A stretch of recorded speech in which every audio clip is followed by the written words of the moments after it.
পাগলা ঘোড়া আবার খেপেছে। এ এক পাগল, একে নিয়ে খবর করতে ইচ্ছে করে না।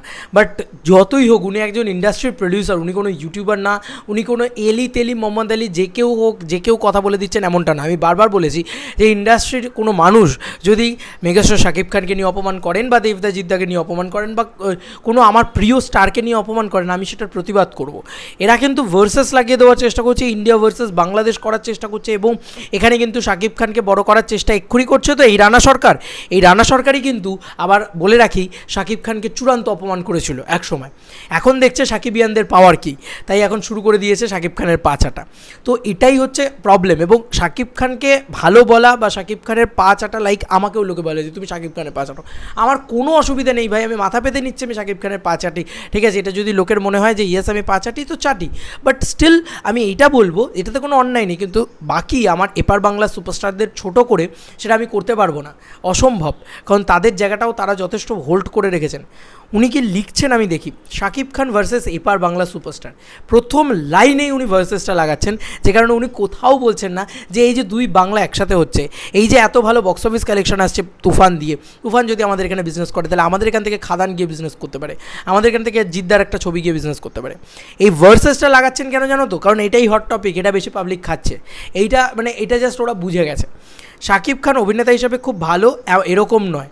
আপনি শাকিব খানের কোন কাজটা দেখেছেন যে আপনি বলছেন যে শাকিব খান অভিনেতা হিসেবে ভালো না? আপনার বিচারটা কী বেসিসে হলো? আপনি তুফান দেখেছেন, আপনি রাজকুমার দেখেছেন, আপনি প্রিয়তমা দেখেছেন? শাকিব খান অনবদ্য একজন অভিনেতা, এটা নিয়ে কোনো সন্দেহ নেই। কিন্তু তার প্রত্যেকটা সিনেমা সুপারহিট হয়। এমনকি ঈদের ছুটিতে শাকিব খানের একের বেশি সিনেমা রিলিজ হলেও সব কটা সুপারহিট হয়, গান সুপারহিট হয়, মিউজিক ভিডিও সুপারহিট হয়। এক শাকিব খানের জন্য পুরো বাংলাদেশ ফিল্ম ইন্ডাস্ট্রি লাভের মুখ দেখে। এটাকে আমি চরম সমর্থন করছি। এই লাইনটার ভিতরে কোনোরূপ কোনো অন্যায় নেই আছে বলে তো আমার মনে হয় না। এমন অবস্থা হয়েছে এখন কলকাতার প্রযোজকরাও ঢাকায় গিয়ে শাকিব খানের সিনেমার প্রযোজনা করে প্রফিট করার রাস্তা নিয়েছে, কিন্তু কলকাতার সুপারস্টারদের নিয়ে সিনেমা বানাতে পারছে না বা চাইছে না কেন? এই লাইনটাতে আমার প্রবলেম আছে ভাই। প্রথম প্রবলেমটা হচ্ছে কলকাতার সুপারস্টাররা নিশ্চয়ই অর্থ লাভ এবং মেগা স্টারডামের পিছনে এবং শাকিব খানকে নিয়ে তারা লাভবান হচ্ছেন, এটা নিয়ে কোনো সন্দেহ নেই। কোনো প্রডিউসার এখানে এসে মুখ দেখাতে আসে না, কোনো প্রডিউসার, ঠিক আছে, টাকা কামাতেই আসে। তো অবশ্যই শাকিব খানকে নিয়ে তারা লাভবান পাচ্ছেন, লাভ পাচ্ছেন, তাই জন্য তারা বানাচ্ছেন শাকিব খানকে নিয়ে কন্টেন্ট, এটা নিয়ে কোনো সন্দেহ নেই। কিন্তু এই যে আপনি আমাদের সুপারস্টার, এখানে আমাদের সুপারস্টার মানে কাদেরকে অপমান করছেন? আপনি দেবদাকে অপমান করছেন, জিদ্দাকে অপমান করছেন। তাহলে আপনাকে বলে রাখি যে এই দুজনের নিজস্ব প্রযোজনা সংস্থা আছে। এরা কিন্তু নিজস্ব প্রযোজনা সংস্থার বাইরে বেরিয়ে কাজ করে না। তার অন্যতম কারণ হচ্ছে অনেক বেশি প্রফিট তারা নিজস্ব প্রযোজনা সংস্থা থেকে চিরকাল পাবে। মানে ওই একটা সিনেমার লয়্যালটি, মানে সেই লয়্যালটি বলে না, সেই জিনিসটা সে চিরকাল পাবে। এইটা আমি বলছি, সরি, লয়্যালটি নয়, রয়্যালটি, আমি কথাটা ভুল প্রোনাউন্স করলাম। রয়্যালটি তারা চিরকাল পাবে। মানে একটা টেলিভিশন চ্যানেলকে 5 বছরের জন্য একটা চুক্তি হয় একটা সিনেমা বেচার, সেটা বেচার পরে তারা 5 বছর বাদে সেটা আবার রিনিউ করতে পারবে, সেখান থেকে আবার টাকা কামাতে পারবে। কিন্তু অন্য একটা প্রযোজনা সংস্থায় যদি সে কাজ করে তাহলে কিন্তু সে সেই অর্থটা পাবে না। আমাদের এখানকার সুপারস্টারদের নিয়মটাই এভাবে কাজ করে। তাই জন্যে আর এসভিএফের সাথে এখানকার কোনো সুপারস্টার কাজই করতে চায় না। তার অন্যতম কারণ হচ্ছে এসভিএফ বানাই না এখানে কমার্শিয়াল ছবিটা, এবং ভালো ডিরেক্টর নেই আমাদের এখানে। অনেকগুলো প্রবলেম আছে ভাই। আমাদের এখানকার স্টারেরা হিট দিতে পারছে না, তাই শাকিব খানের কাছে চলে গেছেন এসভিএফ। That not true. এটা আমি কোনো দিন দেবদা জিদ্দাকে ছোটো করে শাকিব খানকে বড় করিনি, কোনো দিন শাকিব খানকে ছোটো করে দেবদা জিদ্দাকে বড় করিনি। আমার কাছে প্রত্যেকে এখানে থাকবেন, কেন থাকবেন না? শাকিব খানকে আমি প্রচণ্ড রেসপেক্ট করি, ওনার এই হিউজ মেগাস্টারডামটাকে আমি হিউজ রেসপেক্ট করি। সত্যিই তো ওনার যে ক্রেজ বাংলাদেশে রয়েছে, যে মেগাস্টারডাম বাংলাদেশে রয়েছে, সত্যি আমাদের এখানে বাংলা ছবি নিয়ে ওই সেলিব্রেশনটা নেই, এটা সত্যি কথা, এটা একদম সত্যি কথা। সেরকম এটাও সত্যি কথা যে দেবদা জিদ্দা কিন্তু আমাদের এখানকার কিং। তারা কিন্তু এখানে বিজনেসটা দেয়, প্রতিনিয়ত দিচ্ছে, বুমরাং ব্যবসা করছে না। আপনি কি চোখে ঠুলি পড়ে আছেন? আপনি জানেন না প্রধান বিজনেস করেছে? আপনি দেবদার এত ছবি হয়েছে, তারা জানেন না যে এগুলো সব প্রত্যেকটা ছবি বিজনেস করে এবং বিজনেস করে স্যাটেলাইট কামায়? তাহলে কি তারা বুড়ো আঙুল চুষে সিনেমাগুলো বানিয়ে যাচ্ছে? 15টা 20টা করে ছবি তো হয়ে গেল তাদের সবারই। জিদ্দার তো ছাড়াও অনেক দিন ধরে প্রোডাকশন হাউস, দেবদারও তো অনেক দিন ধরে প্রোডাকশন হাউস, 7 বছর হয়ে গেল তার প্রোডাকশন হাউসে। যদি এতই ফ্লপ খাবে তাহলে সে নিজের প্রোডাকশন হাউসের বাইরে বেরিয়ে কাজই করে না কেন? কারণ তার নিজের প্রোডাকশন হাউসে দেবদার বছরের টার্নওভার হচ্ছে 18 CR, মানে 18 কোটি টাকা। কোনো দিন যদি 3-3টে ছবি করে দেবদা বা অন্যের প্রোডাকশন হাউসে, কোনো দিন এইটা টার্নওভার আনতে পারবে না। ঠিক আছে, ক্লিয়ার হলো বিষয়টা? এইটা আমার প্রথম প্রবলেম ছিল। ঠিক আছে, বাংলার দর্শক মূলত, আবার আমি ওনার লাইন পড়ি, বাংলাদেশের দর্শক মূলত শাকিব খানের ফ্যানেরা সিনেমা হলে গিয়ে সিনেমা দেখার জন্য পাগল। বাংলাদেশের দর্শকদের মধ্যে দক্ষিণ ভারতীয় সিনেমার দর্শকদের মতো পাগলামি দেখা যায়, শাহরুখ সালমানের ফ্যানদের মতো পাগলামি দেখতে পাওয়া যায়। এটাকে আমি 200% আবার এগ্রি করছি। এই কথাটা একদম সত্য কথা। বাংলাদেশের দর্শক প্রচণ্ড লয়াল, বাংলাদেশ প্রচণ্ড লয়াল, এবং তার সঙ্গে সঙ্গে মেগাস্টার শাকিব খানের সাকিবিয়ান বাহিনী তারা প্রচণ্ড লয়াল। তাদের মতন লয়াল ফ্যানবেস খুব কম পাওয়া যায়, এবং তারা সত্যি পাগলের মতন সিনেমা দেখতে, এটা সত্যি কথা যে আমি সাউথ ইন্ডিয়া বা বলিউডের সাথে এটা তুলনাই করতে চাই না। বাংলাদেশের এত ভালো একটা অডিয়েন্স বেস, তারা হল ভাঙচুর করছে, তারা পাগলের মতন সিনেমা দেখতে যাচ্ছে, বারবার দেখছে, 7 বার 8 বার 9 বার 10 বার এরমভাবে সিনেমা দেখছে। তো এই ক্রেজটা সত্যি আমাদের পশ্চিমবাংলায় নেই। এই দোষটা দেবদার নয়, এই দোষটা জিদ্দার নয়, পরিষ্কার কথা। এই দোষটা দেবদা জিদ্দার না। আপনারা ভালো ছবি বানাবেন না, বিনিয়োগ করবেন না, আপনারা ছবিতে ভালো ডিরেক্টর রাখবেন না, গল্প রাখবেন না, ভালো দোষ দেবেন হিরোকে। হিরো কী করবে? অদ্ভুত কথা। যাই হোক, পরের লাইনটা আবার পড়ি আমরা। কিন্তু আমি ঠিক বুঝি না আমাদের কলকাতার সুপারস্টারদের কথা। এত প্রচার, এত গালভরা ইন্টারভিউ, কিন্তু এতদিন পরেও কেন পশ্চিমবাংলার দর্শক মিনিমাম ব্যবসা দিতে ইচ্ছুক নয়? হলে সিনেমা দেখার জন্য, দেখতে যাওয়ার কোনো ইচ্ছে নেই, দর্শকের কোনো লয়্যালটি নেই প্রিয় সুপারস্টারদের প্রতি। যদি নাই থাকতো, বলে রাখি, কোনো লয়্যালটি যদি নাই থাকতো তাহলে প্রজাপতি 14 কোটি টাকার ব্যবসা করতো না। যদি কোনো লয়্যালটি নাই থাকতো তাহলে আজকে বুমেরাং যে এই যে মারাত্মক লেভেলে বিজনেস করছে সেটা করতো না। যদি কোনো লয়্যালটি নাই থাকতো তাহলে চেঙ্গিজ আজকে ওই লেভেলে বিজনেস করতো না। আজকে রাবণ চলতো না। কাছের মানুষ, কতগুলো উপমা দেবো, ব্যোমকেশ, প্রধান, বাঘা যতীন, কাছের মানুষ, তারপরে কি তোমার প্রত্যেকটা দেবদার তো 9টা পরপর হিট আছে। আপনি কিসের বেসিসে এই কথাটা বলছেন? আমি যদি বুম্বাদার কথা বলি, বুম্বাদাও তো এখন পরপর হিট দিচ্ছে, কোনো লয়্যালটি নেই তার প্রতি মানুষের। এইটা তো খুব বাজে কথা বলছেন আপনি। মানে নিজে যেখানে থাকছেন সেইখানেই হাঁকছেন, এরকম একটা ব্যাপার। মানে এটিকে আমি কখনো সমর্থন করতে পারি না। কিন্তু এটা সত্যি কথা যে আমাদের এখানে সিনেমা নিয়ে সেলিব্রেশনটা নেই, সেটা কোনো দিনই ছিল না, কোনো কালে ছিল না বন্ধুরা। যখন পথের পাঁচালী রিলিজ করেছে তখনও এখানকার দর্শক কিন্তু মানে হিপোক্রেসিই ছিল। যখন ওটা বাইরে থেকে অ্যাওয়ার্ড পেয়ে এসছে তারপরে এখানকার দর্শক দেখেছে। এটা কিন্তু পশ্চিমবাংলার দর্শকের প্রবলেম, এটা দেবদা জিদ্দার প্রবলেম না। বাংলাদেশের দর্শক লয়াল, বাংলাদেশ দেশটা অনেক বেশি বাংলা ছবির প্রতি তারা আপ্লুত, তারা বাংলা ভাষাকে রেসপেক্ট করে। আপনি কলকাতায় শুনলে বিশ্বাস করবে না বন্ধুরা, কলকাতায় যখন যাই, মানে হাজার একটা র্যাপিডো ড্রাইভার হোক বা যারা ক্যাব ড্রাইভার আছে বা যারা ম্যাক্সিমাম লোকের সাথে যখন কথা বলি হিন্দিতে কথা বলে, তারা বাংলা বলতেই পারে না, অথচ তারা কলকাতাবাসী। তাহলে বাংলাদেশে এরকম করলে ঢাকাতে মারবে খুলে, একদম জুতো খুলে মারবে, কারণ ওরা বাংলা ভাষাটাকে এখান থেকে রেসপেক্ট করে, আমরা করি না। এটা বলতে অসুবিধাটা কোথায়? সত্যি কথাটা বলতে অসুবিধাটা কোথায়? আমি তো এটাই বুঝতে পারছি না। যাই হোক, উনি আবার পরবর্তীতে কি লিখেছেন যে পশ্চিমবাংলায় নাকি মিনিমাম দর্শক ব্যবসা দিতে ইচ্ছুক নয়। যদি না হয়, আমি এতগুলো ছবির নাম তো আপনাদেরকে বললাম, নিশ্চয়ই ব্যবসা হয়, সব ব্যবসা হয়, এটা নিয়ে কোনো সন্দেহ নেই। হ্যাঁ, আপনি ওই ক্রেজটা দেখতে পান না। ওই ক্রেজ দেখতে গেলে, আবারও বলছি, ওই ক্রেজ দেখতে গেলে কমার্শিয়াল ছবি বানাতে হবে। কমার্শিয়াল ছবি হলে তবে ওই ক্রেজ হবে। এক, সেকেন্ড হচ্ছে ভালো ডিরেক্টর লাগবে, ভালো গল্প লাগবে, মৌলিক গল্প লাগবে। সেকেন্ড, থার্ড হচ্ছে বাংলার দর্শক, মেন যেটা আসল পয়েন্ট, সেটা হচ্ছে বাংলার দর্শককে লয়াল হতে হবে বাংলাদেশের দর্শকের মতন। বাংলা ছবির প্রতি এখানকার দর্শক লয়াল নয়। এখানে আপনি বলছেন না, শাহরুখের ছবি এলে আগে লোকে দৌড়ায়, জিভ বার করে লক করতে করতে দৌড়ায়। আজকে একটা সাউথের ছবি আসবে, আজকে একটা পুষ্পা আসবে, লোকে পাগলের মতন একদম মানে জিভ একেবারে 1 হাত বার করে দৌড়াবে। আজকে বাংলা দেবদার ছবিটা কোনো অংশে কম নয়, এইটা ওরা বলে। আজকে মেগাস্টার শাকিব খান কোনো অংশে আল্লু অর্জুনের থেকে কম না, কোনো অংশে শাহরুখ খানের থেকে কম না, এইটা কিন্তু বাংলাদেশ বিলিভ করে, এটা বাংলাদেশ বলে। আপনার এখানকার যে দর্শক না, এত হিপোক্রেটেরা, শাহরুখ খান বাবা, শাহরুখ খান কিং, দেব তো, জিৎ তো, এরকম লিটারেলি এই প্রবলেমটা এখানের আছে। এটা আজকে থেকে নয়, স্বয়ং সত্যজিৎ রায়ের আমল থেকে, উত্তম কুমারের আমল থেকে আছে। এবার তুমি বলবে উত্তম কুমারের ছবি তো চলতো, নিশ্চয়ই চলতো, যত দিন গেছে তত মানুষ আরও বেশি আঁতেল হয়ে গেছে, এটা তো মানতে হবে না। যাই হোক, পরবর্তী লাইনটায় আসি আমরা, কারণ আমার মাথাটা গরম হয়ে রয়েছে, আমি এমনি উল্টোপাল্টা কথা বলবো। ফ্যানদের যত কথা শুধু সোশ্যাল মিডিয়ায়, তারা সবাই সিনেমা হলে গেলে এপার বাংলাতেও সুপারস্টারের সিনেমাগুলো শাকিব খানের মতো হিট হতো। এই লাইনটাতে আমার আরও তীব্র প্রতিবাদ আছে। অবশ্যই শাকিব খান একটা দেশের সুপারস্টার, এটা মানতে হবে। আর আমাদেরটা একটা ছোট রাজ্য, এটা দেশ নয়, এটা ইন্ডিয়ান সুপারস্টার, এখানে ইন্ডিয়ান সুপারস্টারদের সাথে তুলনাই হচ্ছে না। ফ্যান বেসের কথা বলি, আজকে জিদ্দার ফ্যান্সরা 7-8 বার করে বুমেরাং দেখতে গেছে, আমি খবর করেছি।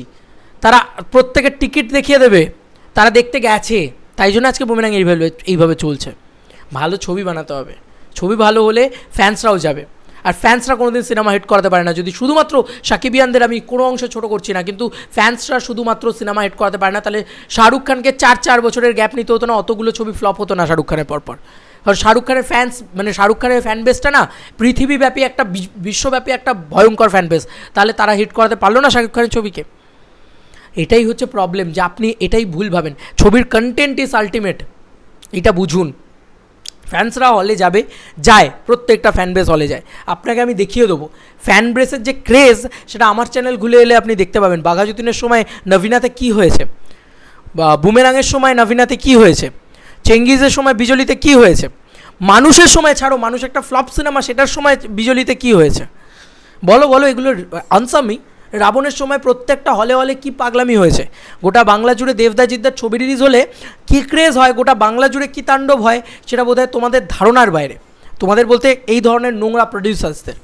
না, আমার এটা খুব খারাপ লাগে যে মেগাস্টার শাকিব খানকে বড় করা মানে দেবদা জিদ্দাকে ছোটো করা, এটা একদম উচিত কাজ নয়। এটাকে আমি ঘোরতর তীব্র প্রতিবাদ জানাচ্ছি, আর প্রতিবাদ জানাতেই হবে আমাকে পরিষ্কার কথা। আমি এখানে চুপ করে বসে থাকতে পারবো না, অসম্ভব। আমি শাকিব খানকে নিয়ে যদি কেউ এটা বলতাম, আমি শাকিব খানকে নিয়ে এই সেম কথাটা বলতাম। উনি আজকে আমার দেশের সুপারস্টার নন, তাও আমি এখান থেকে ভালোবেসে ওনাকে নিয়ে ভিডিও বানাই। আজকে ওনার মেগাস্টারডাম দেখে আমি রেসপেক্ট করি, একটা স্যালুট জানাই ওনার মেগাস্টারডামকে। তাহলে কেন আজকে বাংলাদেশের মানুষজন বুঝুক যে কেন আজকে এই কথাটা তৈরি হবে, কেন আপনারা এটা বলবেন। ওয়াই ভার্সেস, সবাই সবার জায়গায় ভালো আছে, প্রত্যেকের জায়গায় বক্স অফিসে দিচ্ছে। যাই হোক, এরপরে লাইনটা আবার পড়ি। সমস্যা ঠিক কোথায় আমাদের সুপারস্টারদের? তারা অভিনয় পারেন না, কত বড় অপমান করছে তুমি চিন্তা করতে পারো। সমস্যা ঠিক কোথায় আমাদের সুপারস্টারদের? সমস্যা কন্টেন্টে, সমস্যা কমার্শিয়াল ডিরেক্টর। একটা রাজ চক্রবর্তী উঠে এলো না, আর তো কি করে হবে? নতুন ডিরেক্টরই নেই ভালো, আপনি তৈরি করুন। ওখানে গন্ডায় রায়ান রাফি তৈরি হচ্ছে, রায়ান রাফির মতন ডিরেক্টর আমাদের এখানে আসুক, একটা তুফানের মতন ছবি আমাদের এখানে তৈরি হোক। হলে তো দেখতে পাচ্ছ চেঙ্গিজ বিজনেস করছে। তার সঙ্গে সঙ্গে সমস্যা আমাদের হিপোক্রেট অডিয়েন্সে, এটা কিছুতেই বোঝাতে পারছি না। আপনারা প্লিজ, আমি আমার বাংলাদেশের আপামর জনগণকে বলবো, একবার পশ্চিমবঙ্গে আসবেন, কলকাতায় এসে দেখবেন এখানকার মানুষ কতটা বাংলা ভাষাকে রেসপেক্ট করে, আর আপনারা কত বাংলা ভাষাকে রেসপেক্ট করেন। বুঝে যাবেন এখানকার দর্শক কতটা নোংরা, কতটা হিপোক্রেট, কতটা জঘন্য। এটা বলতে বাধ্য হচ্ছি। বাংলা ছবি আজকে যদি আমাদের টলিউড যদি একটু হলেও পিছিয়ে থাকে, সেটা বাংলার দর্শকের জন্য আছে, ঠিক আছে? এগুলো সত্যি কথা। তারা অভিনয় পারেন না ভাই। আজকে জিদ্দা, দেবদা এরা অভিনয় পারে না, তোমরা কেউ বলবে? আজকে আপামর জনগণ, জিদ্দা যদি গালাগালিও করে কোনো দিন কাউকে, মানে চরম শত্রু জিদ্দার, সে বলবে না জিদ্দা অভিনয় পারে না বা দেবদা অভিনয় পারে না। এটা অসম্ভব, কেউ বলবে না। সিনেমা ভালো তৈরি করতে পারেন না, হ্যাঁ, এইটা একটা খুব সলিড ভ্যালিড পয়েন্ট, যে তারা প্রত্যেকে চেষ্টা করছেন ভালো কমার্শিয়াল ছবি তৈরি করার, কিন্তু তাদের কাছে ভালো ডিরেক্টর নেই, তাদের কাছে ভালো স্টোরি নেই, কন্টেন্ট নেই। যদি যেদিন পেয়ে যাবে না, সেদিন তারা আরও বড় বুম দেখাবে। এইটা আমি বলে দিলাম, এটা একদম অনেস্ট সত্যি কথা। ভালো ডিরেক্টর কোথায়? আমরা সেই মাসি ডিরেক্টর, একটা লাগে উড়ে দূরের মতন গান আমরা পাচ্ছি না এখান থেকে, ওই রুটেডনেসটা পাচ্ছি না। এটা তো সত্যি কথা, আমি তো বলেছি। সত্যি যেটা সত্যি সেটা সত্যিভাবে বলা উচিত। দেখো, আমি আমার সাকিবিয়ানদের সাথে কোনো রকম কোনো অন্যায়, কোনো রকম কোনো মিথ্যাচার করতে চাই না। যেটা সত্যি সেটা সত্যি। যাই হোক, পরবর্তী লাইনে আসি। কাজ কম কথা বেশি, এই সমস্ত জিনিসপত্র বলা হয়েছে, একদমই ভুল ধারণা এগুলো। প্রযোজক পান না বলে নিজের সিনেমা নিজেকেই প্রযোজনা করতে হয়, এইটা তো আরও বড় ভুল। আমি বললামই তোমাদেরকে যে এদের রেমুনারেশন এত হাই। আজকে দেবদা প্রযোজক পান্না বলা হচ্ছে, তো দেবদা নিজে প্রযোজনা সংস্থা থেকে যখন প্রযোজনা করেন, ব্যোমকেশ ছবিটার কথা আমি উদাহরণ তোমাদেরকে বলছি। ব্যোমকেশ ছবির জন্য দেবদা চার্জ নিয়েছিলেন, ঠিক আছে, অ্যামাউন্ট চার্জ নিয়েছিলেন 1.5 CR। অরিত্রদা আমাদের সবার প্রিয়, তিনি এই আপডেটটা আমাদেরকে এক্সক্লুসিভলি জানান যে অলরেডি তিনি প্রফিট শেয়ারও নেন একটা সিনেমা থেকে, আবার 1.5 CR মানে 1.5 কোটি টাকা উনি একটা সিনেমা করতে নেন। বুঝতে পারছো? প্রযোজক পান না, প্রযোজকরা না হাঁ করে বসে আছে দেবকে নেওয়ার জন্য। আজকে মানে ওনার 9টা হিট পরপর। আজকে জিদ্দা প্রযোজক পান না, একবার মার্কেটে নামুক, আরে প্যান ইন্ডিয়া বসে আছে জিদ্দাকে নেওয়ার জন্যে। দেখতে পাচ্ছ তো, খাঁকি আচ্ছা অন্য প্রযোজনা সংস্থায় করছে, জিদ্দা করতে চান না, কারণ তার হয়তো পছন্দ হয় না। সেই কারণে প্রযোজক পান না, নিজের প্রযোজনা সংস্থার বাইরে বেরিয়ে প্রযোজক পান না। কেন নিজের প্রযোজনা সংস্থায় করেন সেটা শুরুতেই আমি তোমাদেরকে বলেছি। এগুলো তো অপরাধ, এগুলো তো অন্যায়, এগুলো তো মানা যায় না, এগুলো ভুল কথা, ভুল স্টেটমেন্ট তোমাদেরকে বোঝানো হচ্ছে, দেওয়া হচ্ছে। যাই হোক, তারপরে অনেকে লিখেছেন শুধু স্যাটেলাইট রাইট বিক্রি করে লাভ করার কথা ভেবে সিনেমা বানান, বক্স অফিসের কথা ভাবেন না। একদমই নয়, এমনটা কেউ করে না, এমনটা কেউ করে না। যদি করতো তাহলে আজকে বুমেরাঙের মতন ছবিই জিদ্দা তৈরি করতো না। নাকি পশ্চিমবঙ্গের মেনস্ট্রিম দর্শক সিনেমা হলে গিয়ে এদের সিনেমা আর দেখতে চান না, তারা হিন্দি আর দক্ষিণী সিনেমা দেখেন। এটাই হচ্ছে আসল পয়েন্ট। এটা আপনি ভ্যালিড পয়েন্ট বলেছেন, আমি সেটাকে একদম 200% এগ্রি করি যে পশ্চিমবঙ্গের দর্শক বাংলা কমার্শিয়াল সিনেমা আর দেখতে চায় না। এইটা প্রবলেম। সুপারস্টার হলেই যে সে ভালো প্রযোজনা করতে পারবে, এটা বাংলায় এখনও সত্যি না। সুপারস্টারদের প্রযোজনায় হিট সিনেমার সংখ্যা হাতে গোনা, এটাই প্রবলেম। এটাই আপনাদের প্রবলেম যে সুপারস্টারদের প্রযোজনায় হিট সিনেমার সংখ্যা প্রচুর। জিদ্দার ট্র্যাক রেকর্ড দেখে নিন। দেবদার তো এটা আমার ট্র্যাক রেকর্ড না, এটা আমার অল টাইম রেকর্ড। ইয়েস, এই ডায়লগের কথা আমি বললাম। দেবদার ট্র্যাক রেকর্ড দেখে নিন। দেবদা কটা ছবি প্রযোজনা করেছে আর কটা ছবি সেখানে ব্লকবাস্টার দিয়েছে, হিট দিয়েছে, সুপারহিট দিয়েছে, ফ্লপ নেই বললেই চলে। ঠিক আছে, হাতে গোনা। আপনি নিজের ইন্ডাস্ট্রিতে নিজেকে এত বড় অপমান করছেন এবং আপনি জানেন সব কিছু, জেনে বুঝে আপনি করছেন এটা শুধুমাত্র সাকিবিয়ানদেরকে খেপিয়ে তোলার জন্যে, দেবদা জিদ্দার এগেনস্টে। যাই হোক, আর কলকাতার প্রযোজকরা কেন সুপারস্টারদের নিয়ে সিনেমা বানাচ্ছে না, তার কারণ সুপারস্টারদের অতিরিক্ত চাহিদা না, কিচ্ছু অতিরিক্ত চাহিদা না। তাদের যেটা রেমুনারেশন তারা সেটাই চাইছে। তাহলে যদি বড় প্রযোজনা সংস্থার কথা বলা হয় লাইক এসভিএফ কি 1.5 কোটি টাকা দেবদাকে দিতে পারে না? গোলন্দাজের সময় আমার যতদূর যা মনে আছে 1 কোটি টাকা দেবদা চার্জ করেছিলেন একটা সিনেমা করার জন্য। 1.5 কোটি টাকা দেবকে দিতে পারে না এসভিএফ প্রায় 2 CR মানে 2 কোটি টাকার মতন দেবদাকে দিয়েছিল যখন অ্যামাজন অভিযান করেছিল দেবদা। ঠিক আছে, এই আপডেটগুলো আমি শুনেছি, আমি ইন্ডাস্ট্রির ভিতরের খবর, আমি অফিসিয়াল বলবো না, বাট ইন্ডাস্ট্রির ভিতরের খবর। তাহলে এগুলো কি তারা দিতে পারে না? সব দিতে পারে তারা। এরা গিয়ে করতে চায় না, ওরাও গিয়ে সেই জিনিসটা ওদের কাছেও অ্যাপ্লিকেবল মনে হয় না, সেই কারণে ব্যাটে বলে হয় না বলে করে না। তাহলে আজকে শ্যামসুন্দর কী করে দিচ্ছে দেবদাকে টাকা? আজকে শুধু শ্যামসুন্দর তো নয়, বেঙ্গল টকিজ আমি তোমাদেরকে বলি, একটা ছবি বেঙ্গল টকিজই প্রডিউস করে। ঠিক আছে, এই যে খাদান ছবিটা নির্মাণ হচ্ছে শুধুমাত্র সুরিন্দর ফিল্মস নির্মাণ করছে, হ্যাঁ, দেব এন্টারটেনমেন্ট ভেঞ্চার্স নির্মাণ করছে না। দেব এন্টারটেনমেন্ট ভেঞ্চার্স প্রফিট শেয়ার নিয়ে যাবে। This is the power of superstar. এখানে যেভাবে শাহরুখ খান কাজ করে সেইভাবেই ঠিক সেই প্রসেসেই কিন্তু দেবদা কাজ করে, যে একটা রেমুনারেশন, আপফ্রন্ট রেমুনারেশনও নেয়, আবার প্রফিট শেয়ারও নেয়। এইভাবেই কিন্তু শাহরুখ খান কাজ করে। আমি জানি না যে মেগাস্টার শাকিব খান কীভাবে কাজ করেন, আমি দেবদারটা জানি, সেই কারণে আমি আপনাদের বললাম। যাই হোক, তারপরে লাইনটা আমরা পড়ি। হিন্দি বা দক্ষিণের সুপারস্টারদের সঙ্গে তুলনা করা যায় না, কিন্তু আমাদের সুপারস্টাররা ন্যূনতম শাকিব খানের মতো জনপ্রিয়তা গড়ে তুলতে পারলেন না কেন? ট্রোল করুন, সঙ্গে জবাবও খুঁজুন। শাকিব খানের সঙ্গে তুলনা এখানে হয় না। আমি আবার বলছি, শাকিব খান একজন দেশের সুপারস্টার। শাকিব খানের সাথে ডিরেক্ট ভার্সেস হবে শাহরুখ খানের, সলমান খানের, আল্লু অর্জুনের। এটা সব এক একটা ইন্ডাস্ট্রি সব দিকপাল। শাকিব খানের সাথে দেবদা জিদ্দার হওয়া উচিতই না। ঠিক আছে, প্রথম। আর উনি কতটা ছোট করছেন শাকিব খানকে। বন্ধুরা, সাকিবিয়ানরা দেখো, উনি বলছেন যে শাকিব খানের সাথে ন্যূনতম শাকিব খান। আরে মেগাস্টারের লোকটা, গোল্ডেন ভিসা পেয়েছে রে লোকটা, যাকে পারছিস ছোট করছিস, আকাট মূর্খ পাগল একটা প্রডিউসার। ভাই, এগুলো তো নোংরামি। কারণ শাকিব খানের জনপ্রিয়তা বাংলাদেশে অত্যধিক। তার কারণ আমি আবারও বলছি, বাংলাদেশের লয়াল অডিয়েন্স, বাংলাদেশের ফ্যান বেস, সাকিবিয়ান বাহিনী, সেইটা আমাদের এখানে নেই। সেটা দোষটা দেবদা জিদ্দার নয়। আবার বলছি, আমি বাংলাদেশের প্রত্যেকটা মানুষকে একবার কলকাতায় এসে বা কলকাতার কোনো ব্লগ দেখতে বলবো। এখানকার মানে আর্টিস্টরা পর্যন্ত ইংরাজিতে কথা বলে বন্ধুরা। এখানে কেউ কিছু লিখলে, কেউ ক্যাপশন দিলে সেটা ইংরাজিতে লেখে। বাংলা ভাষার প্রতি ভালোবাসা নেই এখানে। সে আজ নেই বলে নয়, বারবার বলছি, সেই পথের পাঁচালী থেকে নেই। যতক্ষণ না আমরা বিদেশ থেকে রেকগনাইজেশন পেয়ে আসছি, মানে ধরো আজকে বাঘা যতীন, কথার কথা বলছি, আমি ধরতে বলছি জাস্ট, যে কথার কথা বাইরে থেকে এত কান অ্যাওয়ার্ড পেয়ে এলো, বা একটা কিছু বাইরে থেকে বড় কোনো অ্যাওয়ার্ড পেয়ে এলো, লাইক ফিল্মফেয়ারই পেয়ে এলো বলিউড থেকে, তাহলেই দেখবে মানে এই বাঘা যতীন নিয়ে মাতামাতি একদম তুঙ্গে উঠে যাবে। মানে এখানকার দর্শক যা পরিমাণে 6.5 থেকে 7 কোটি টাকার বক্স অফিস কালেকশন ছিল বাঘা যতীনের, সেই কালেকশনটাই দেখবে দ্বিগুণ হয়ে গেছে। এটাই প্রবলেম আমাদের ইন্ডাস্ট্রির। যাই হোক, আমার আর কিছু বলার নেই। আমার সত্যি খুব খারাপ লেগেছে এই পুরো বিষয়টা দেখে, এবং আমার এই বিশ্বাসটাই আমি করি না শাকিব খান ভার্সেস দেবদা জিদ্দা, এই বিশ্বাসটাই আমি করি না। আমি দেবদা জিদ্দা প্রত্যেককে দেখেছি শাকিব খানকে রেসপেক্ট করতে। স্বয়ং শাকিব খান আমাদের এখানে নাকাবের সময় যখন বলছেন, উনি ভিডিওতে উনি বলছেন যে দেবদা জিদ্দা অত বড় সুপারস্টার, ওরা কোনো দিন ভাবেই না যে কে আমার থেকে, এই কম্পিটিশনটাই ওরা ভাবে না। ওরা ভাবে বাংলা ছবির কথা, যে একসাথে কী করে বাংলা ছবি গ্রো করবো। এটা শাকিব খান বলেছে। আমাকে অর্জুন পাঠিয়েছিল, দেবদার ডাইহার্টেড ফ্যান।